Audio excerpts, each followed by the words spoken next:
Hello everyone, I wanted to talk about the unique Loom solid shag rug. We have this one here and a few others here in the office, but they're also great for home and bedrooms as well. They come in a lot of sizes and some really neat colors.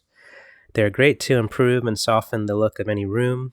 That makes the area more attractive and inviting.